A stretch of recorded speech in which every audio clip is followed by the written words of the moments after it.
नमस्कार दोस्तों, क्या कह रही है ज़िंदगी में। आज मैं ममता तिवारी आप सबसे फिर मुखातिब हूँ। चलिए, पुराना साल ख़त्म हो रहा है और नया साल शुरू होने वाला है। हम सब लोग रेजोल्यूशन लेते हैं, सबके कोई ना कोई चीज़ें थॉट होती है, कोई प्लान बनाता है, तो समझ नहीं आता, लेकिन कंप्लीट तो कोई भी नहीं कर पाता। हम इंसान हैं, मन तो डगमगा ही जाता है। तो आखिर हम कैसे बनाएं नए साल की योजनाएं।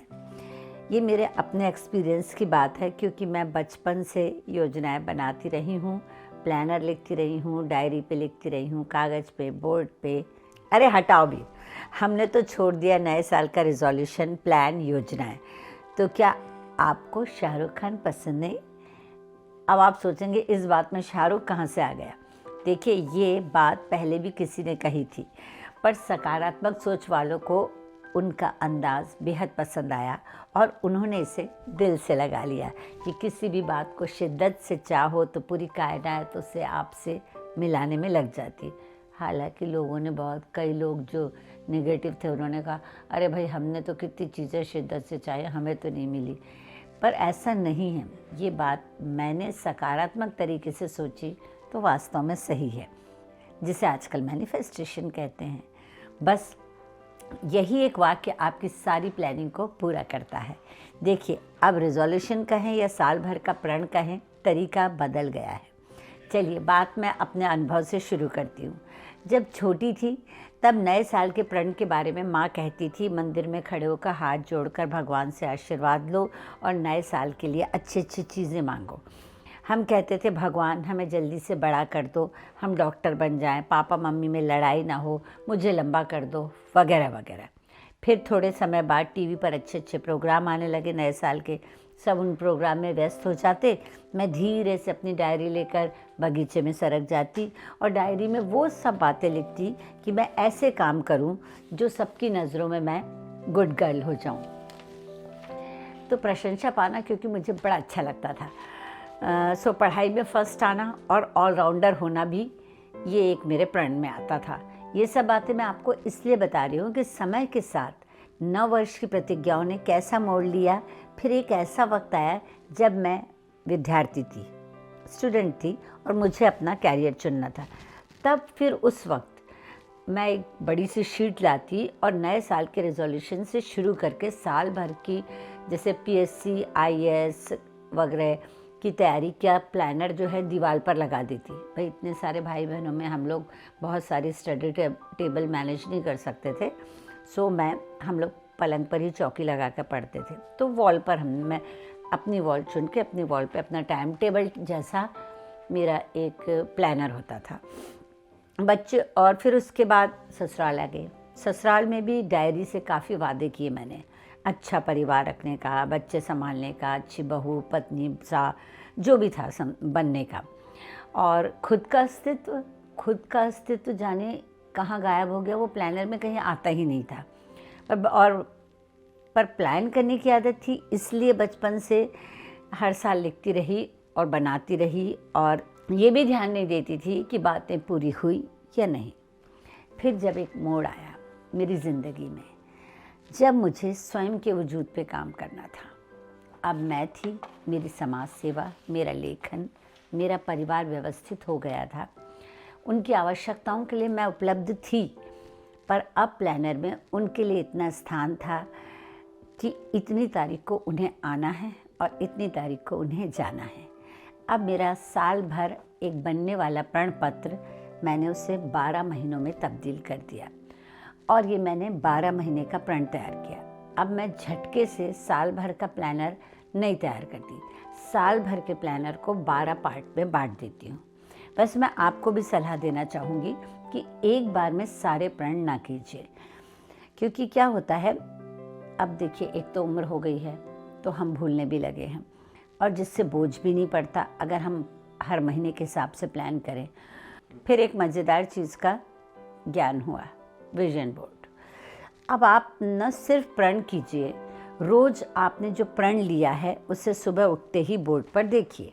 ये देखिए, मेरा 2023 का विजन बोर्ड ये इस तरीके से आता है और आप इसे अपने तरीके, मैंने सिर्फ जो टारगेट्स हैं उनके नाम लिखे हैं और उनको क्लोज़अप करके और बड़ा करके कलरफुल उसमें लिखा है।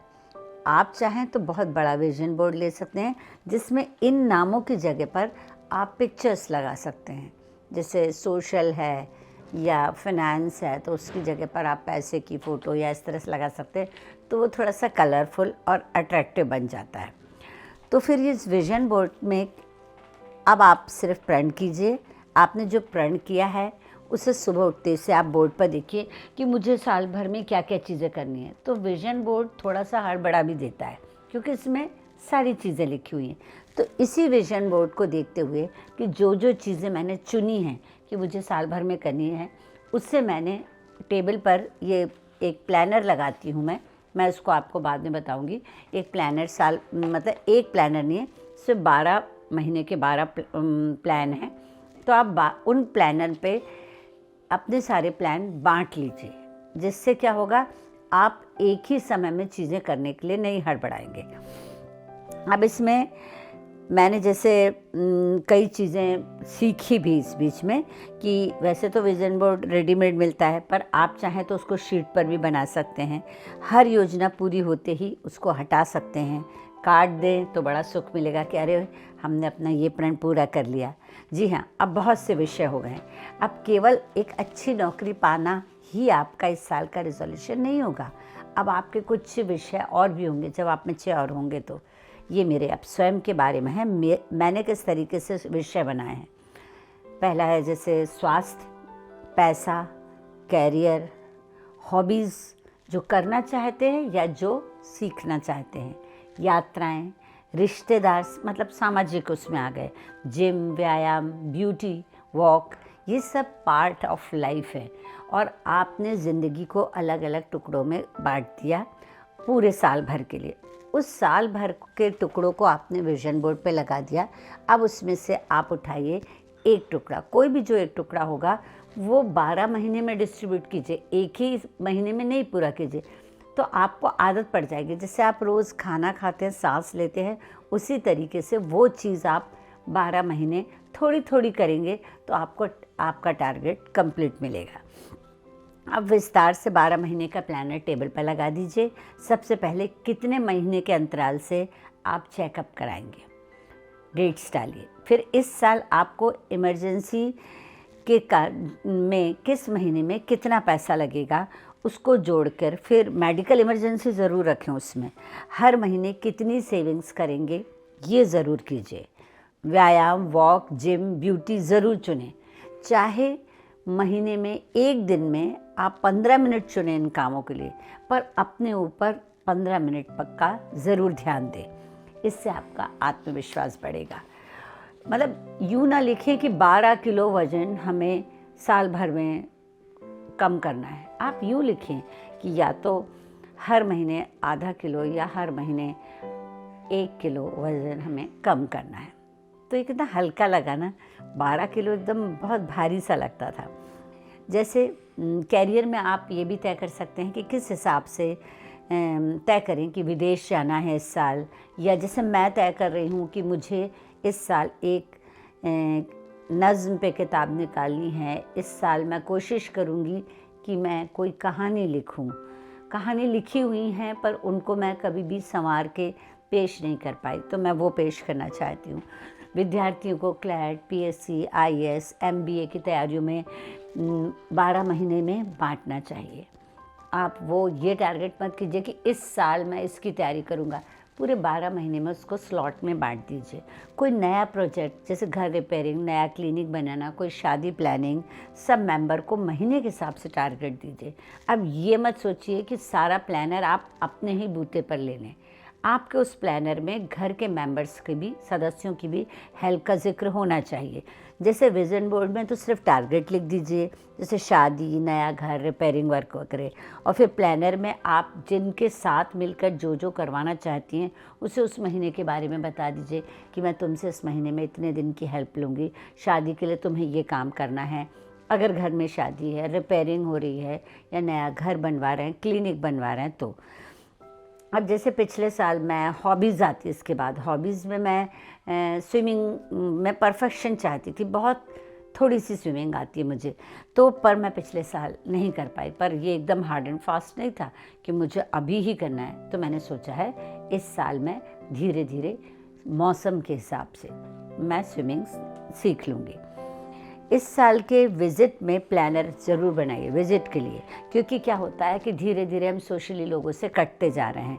तो आप पहले उन रिश्तेदारों की लिस्ट बनाइए जिनके यहाँ आप वादा करके भी नहीं जा पाए, उन दोस्तों की लिस्ट बनाइए जिनके यहाँ आप जा नहीं पाए या जिनको अपने घर नहीं बुला पाए।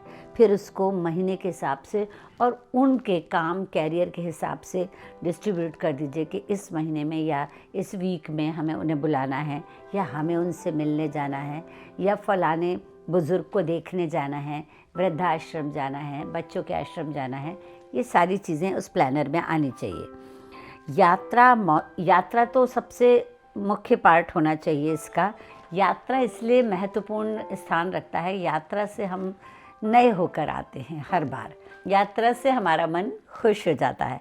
यात्रा मौसम और महीने और बजट के हिसाब से भी तय कीजिए। अपनी उम्र मौसम के हिसाब से तय कीजिए कि साल में 2 बार 3 दिन की ट्रिप तो लेनी ही चाहिए। अपना जेब भी देख के अपना काम कीजिए। हर महीने के अंत में बैठकर फिर विज़न बोर्ड के हर बिंदु को पुनर्अवलोकन कीजिए। फिर मंथली और ईयरली प्लानर को चेक कीजिए, जो हो चुका है उसको कट कीजिए प्लानर में, और आप कहाँ चूक रहे हैं, क्या ठीक चल रहा है, ये सब महीने के अंत में आप ज़रूर चेक करें। आप देखिए फिर कितनी व्यवस्थित सी ज़िंदगी जो आपकी अपनी मुट्ठी में होगी। और फिर ज़िंदगी से आप पूछिए, और क्या कह रही हो तुम ज़िंदगी।